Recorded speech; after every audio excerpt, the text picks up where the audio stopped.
ये कहानी एक ऐसे शादीशुदा जोड़े की है जिन्होंने ये ख्वाब में भी नहीं सोचा था कि उनकी शादीशुदा जिंदगी एक पहेली बनकर दुनिया के सामने आएगी। मेरे बेटे अतुल और बहू रागनी की शादी को महज कुछ दिन हुए थे कि हम सबकी जिंदगी में एक के बाद एक तूफान का सैलाब आने लगा। मेरा बेटा अतुल और रागनी एक दूसरे को पिछले कई सालों से जानते थे। हमें भी रागनी पसंद थी क्योंकि हमारे बेटे की खुशी में हमारी खुशी थी। उन्होंने शादी करने का फैसला किया, पर रागनी का परिवार इस शादी के लिए राजी नहीं था।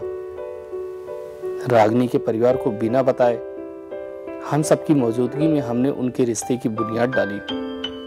नमस्कार पंडित जी। नमस्कार। बिटिया का ब्याह करना है, जरा जन्म कुंडली देख लीजिए। शादी का मुहूर्त जरा दिखाइए, क्या मुहूर्त निकलता है। ये तो बहुत बढ़िया बात है।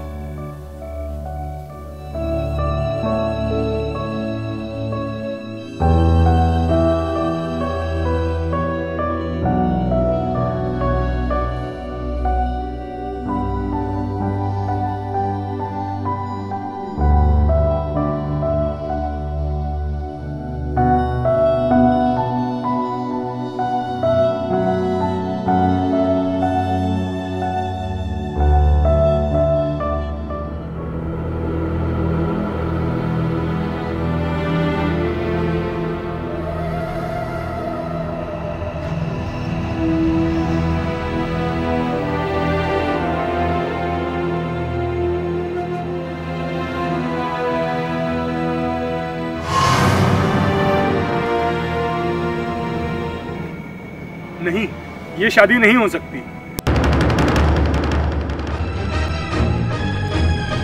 ये लड़की घोर मांगलिक है और अगर ऐसा हुआ तो इनके जीवन साथी की मृत्यु हो जाएगी। पंडित जी, कोई तो उपाय होगा, आप तो ज्ञानी हैं। उपाय तो है, इनका मंगल दोष दूर भी हो जाएगा। इसके लिए इनकी शादी किसी वृक्ष के साथ करानी है, तभी इनका मंगल दोष दूर हो जाएगा। इसके अलावा और कोई उपाय नहीं है।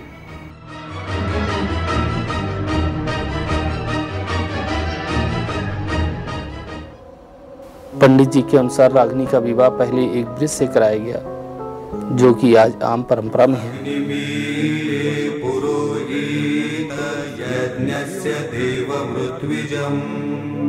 होतारं रत्नधातमं अग्निपूर्वेभिर्षिद्यो नूतनेरुता सदेवा वेहवक्षति अग्निनां रयिमश्नवत् कोशमेव दिवे दिवे।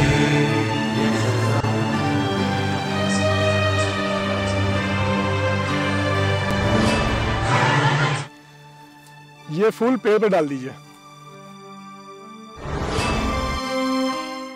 आने वाले तूफानों से बेखबर ये परिवार अपने बेटे बहू की शादी से जुड़े हर मुमकिन सपने देख रहा था। किसे पता था कि इस परिवार की आने वाली जिंदगी पर किसी का काला साया अपनी ताक लगाए हुए है। ये फूल आप यहाँ पे अर्पित करते हैं, इसकी पत्तियां तोड़ करके, और ये थोड़े फूल उधर पेड़ पे डाल दीजिए। ये पूजा सिर्फ आपका मंगल दोष दूर करने के लिए है, ताकि आप अपना वैवाहिक जीवन बढ़िया तरीके से व्यतीत कर सकें। शादी वाले दिन हम सब बहुत खुश थे। रागनी के परिवार को तो हम शामिल नहीं कर पाए, पर अपनी तरफ से कोशिश की कि रागनी को कोई कमी ना खले। मैं, मेरी पत्नी, मेरी बेटी, हम सब रागनी के आने में बेहद खुश थे।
देख रही थी। मैं आ गई, मैंने सोचा देख लूँ भाभी क्या कर रही है।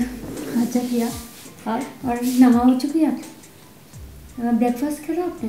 अभी नहीं करा। ठीक है, अभी मैं जाऊँगी तो भिजवा दूँगी। कल ऐसा करते हैं भाभी, हम लोग फिल्म देखने चलते हैं। हाँ, दिन में बहुत बोर हो जाती हूँ। कल चलेंगे ना? हाँ, फिर हम लोग पॉपकॉर्न भी खाएंगे। पॉपकॉर्न खाएंगे, मज़े करेंगे।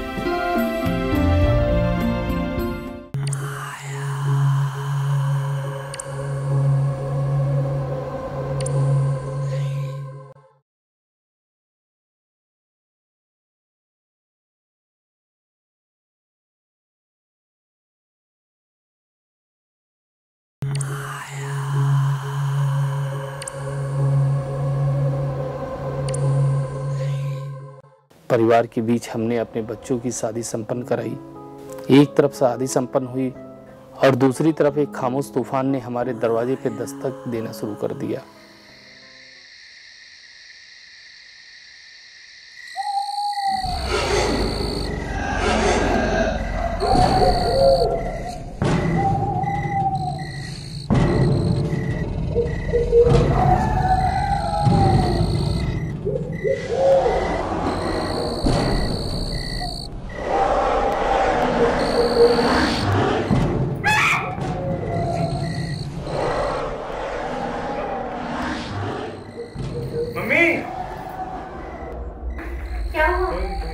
क्या हुआ इस आदमी को? अरे क्या हो गया? कोई था यहाँ पर। कहाँ? क्या हो गया भाभी? मुझे पकड़ रहा था। भैया, माँ, क्या हो गया? कोई मुझे पकड़ रहा था। कहाँ कोई पकड़ रहा था? भाभी यहाँ तो कोई नहीं है। कोई था। कोई मुझे भाभी, खींच रहा था। भाभी, मैं जानता हूँ भाभी, कोई भी नहीं है। नहीं, कोई कोई नहीं है। जब माँ है कोई नहीं रानी।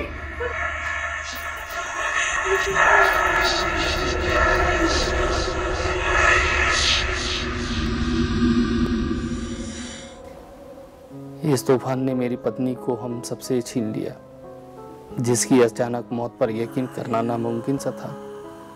यह घटना हमें आहत कर रही थी, पर भगवान की मर्जी समझकर हमने इसे दुख को स्वीकारा।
क्या हुआ रानी? क्या हुआ? कोई था यहाँ पर। कोई नहीं है। कोई था यहाँ पर। कोई खींच रहा था। मम्मी, कोई था यहाँ पर। कोई था यहाँ पर। मम्मी, खींच रहा था। कोई नहीं है। क्या हुआ? क्या हुआ राधा? पता नहीं क्या हुआ। अरे कोई था यहाँ पर। क्या हुआ? कोई था यहाँ पर। क्या हुआ देखो। कोई मुझे खींच रहा था। कोई नहीं है। कोई मुझे खींच रहा था। क्या हुआ भाभी? कोई मुझे खींच रहा था। कोई नहीं। कोई मुझे गल की तरह खींच रहा था। भाभी, कोई कोई नहीं नहीं है। नहीं, कोई है। कोई मुझे गल की तरह खींच रहा था। कहाँ कोई है? कोई था यहाँ पर। कोई मुझे खींच रहा था। पता नहीं। मुझे गल जैसे कोई खींच रहा था। कोई नहीं है। नहीं, मुझे कोई खींच रहा था। कौन खींच रहा था? कोई था यहाँ पर। कोई था कोई यहाँ नहीं पर। रानी, कोई भी नहीं है। नहीं, यहाँ पर कोई था। कोई मुझे खींच रहा था।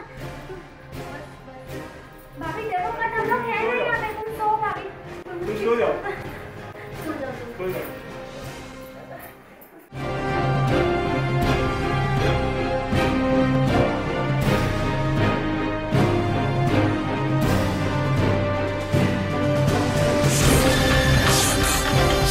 गुजरते हुए पल अतुल और रागिनी की जिंदगी और उनके परिवार को किस ओर लेकर जा रहे थे, इसका हिसाब किताब तो कोई और ही कर रहा था।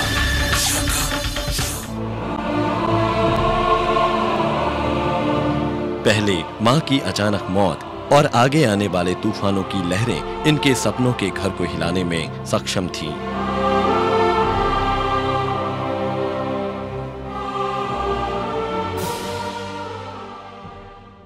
शादी के बाद बहुत से हादसों ने हमारी चौखट लागना शुरू कर दिया, जिसकी पहली गवाह मेरी बेटी बनी। उस दिन मैं और अतुल बाहर थे, सिर्फ मेरी बहू और बेटी घर पर थे। इस दौरान जो हुआ उस पर पहले हमने यकीन करने से इनकार कर दिया था।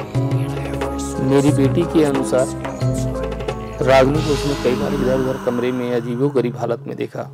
उसने पहले तो इसे अपना वहम समझा, पर खुद को यकीन दिलाने के लिए उसने वहां हो रही हरकतों को खुद चश्मदीद बनी। पर हमने फिर भी इन बातों को सीरियसली नहीं लिया और अपनी बेटी को समझा बुझा कर शांत कराया। गुड मॉर्निंग भाभी। क्या हो रहा था? बस कुछ नहीं, बैठे थे। तुम बताओ। अरे मुझे कॉलेज का लेट हो रहा है भाभी, तो चाय मैंने बनाई है, पी लो।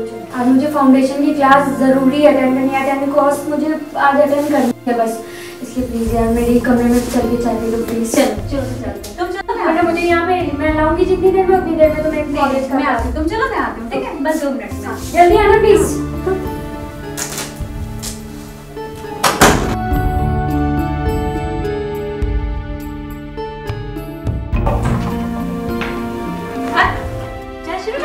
भाभी जल्दी बैठो यहाँ पे, आपसे मैंने बोला था जल्दी आना, आपने इतना लेट कर दिया। सॉरी, इट्स ओके, जल्दी से पी लो। टेस्टी पूरी चाय आपने ठंडी कर दी। कोई बात नहीं, अच्छी बनाई है, टेस्टी है। अच्छा भाभी, अरे बैठो, मुझे लेट हो रहा है भाभी, जल्दी हो। ओके चलो, शाम को जल्दी आना, वेट करूंगी, ठीक है? Okay bye bye, take care, अपना ध्यान रखना, बाय बाय। रागिनी मैं जा रहा ऑफिस, ठीक है? शाम को जल्दी आना, ठीक है? Okay bye bye. दिन भर बोर हो जाता। ओके।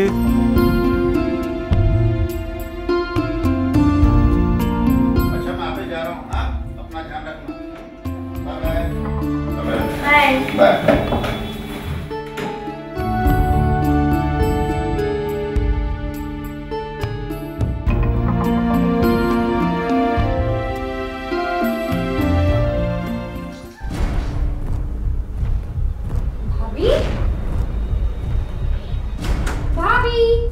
वॉशरूम में भाभी, भाभी वॉशरूम में हो ना, जल्दी निकलो, मुझे बहुत सारी बातें करनी है।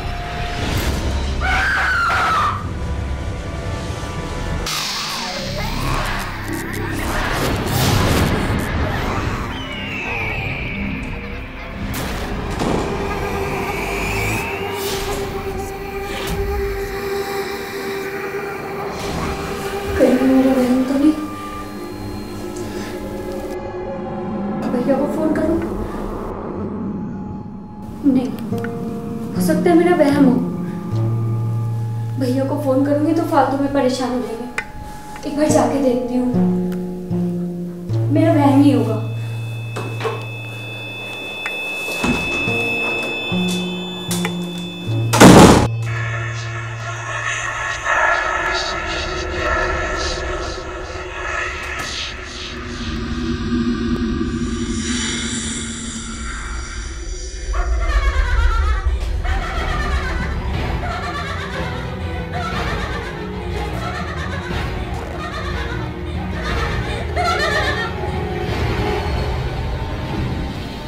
फिर से जाके देखती हूँ, हो सकता है भाभी नॉर्मल हो इस टाइम। जाके देखती हूँ।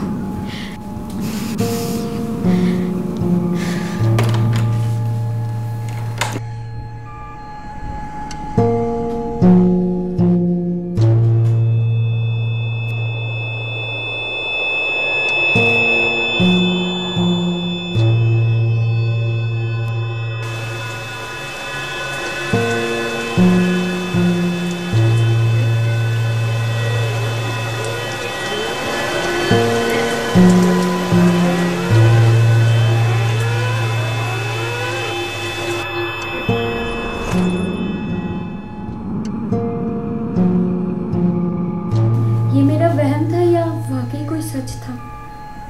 मुझे भैया और पापा को तुरंत बताना होगा।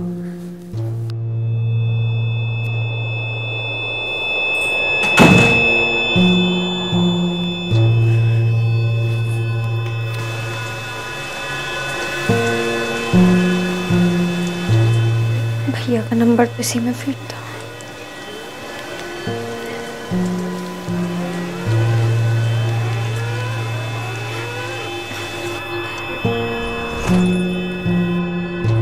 हेलो हेलो भैया, वो भाभी बहुत अजीब सी हरकतें कर रही। भैया प्लीज ऑफिस के काम काज छोड़कर जल्दी आ जाओ यहाँ पे। मुझे बहुत डर लग रहा है भैया, जल्दी आना प्लीज। हाँ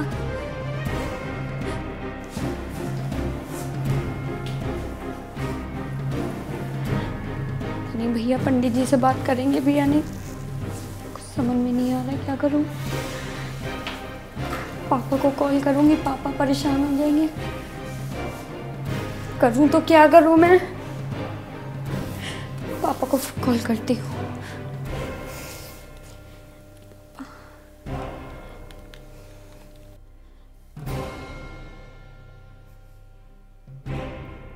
हेलो हेलो पापा प्लीज घर जल्दी आ जाओ। भाभी बिल्कुल भी ठीक नहीं है, अजीब सी हरकतें कर रही है। पापा प्लीज, नहीं पापा जल्दी आ जाओ। भैया को भी मैंने फोन कर दिया। हाँ जल्दी आ जाओ। मुझे बहुत डर लग रहा है पापा प्लीज, मुझे बहुत डर लग रहा है भाभी से। हाँ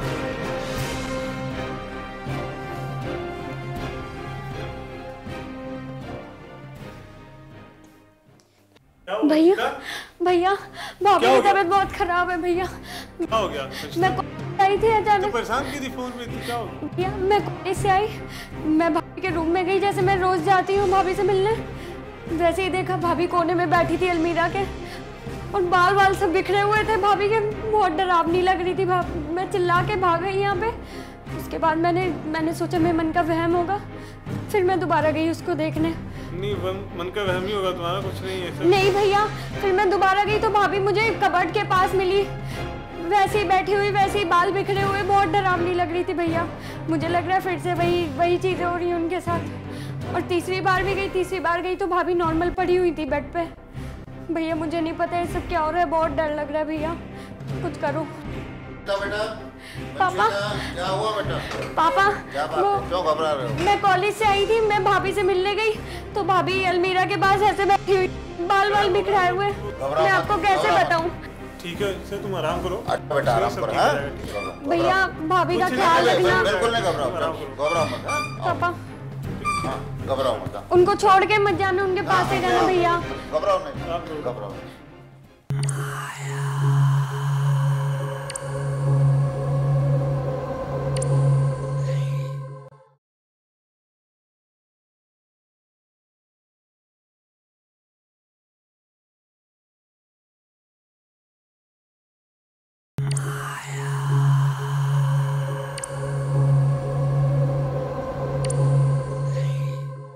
फिर मैंने पंडित जी से परामर्श करने का फैसला किया और उन्हें सारी बात बताई।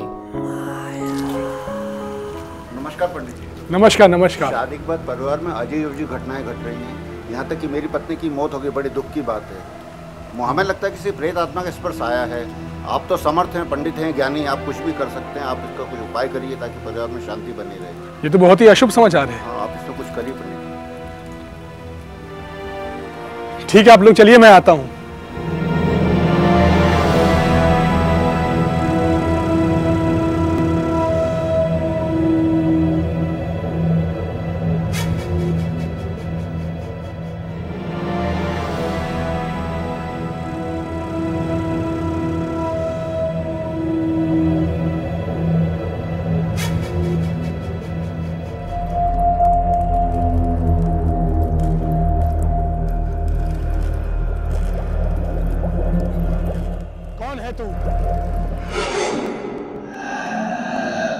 क्या चाहता है? क्यों परेशान कर रहा है इन लोगों को? और अगर तुझ में शक्ति है तो जवाब दे मेरी बातों का।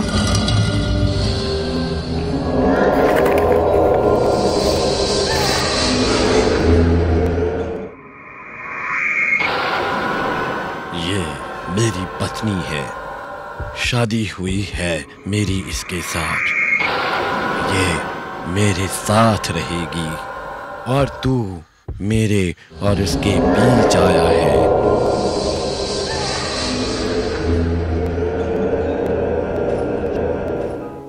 इन सब हादसों के बाद बहुत कुछ बदल गया और मैंने अपनी पत्नी को भी खो दिया।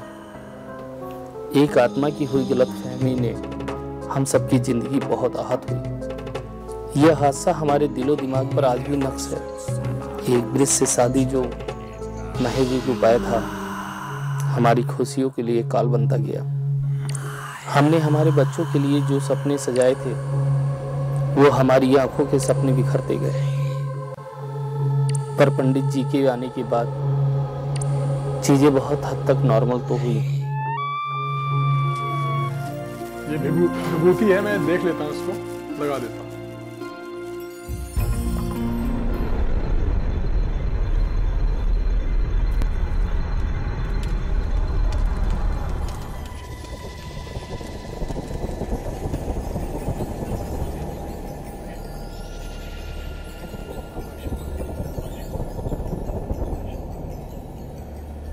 अब कुछ देर बाद ये सही हो जाएंगी। मैंने जड़ी बूटी लगा दी है।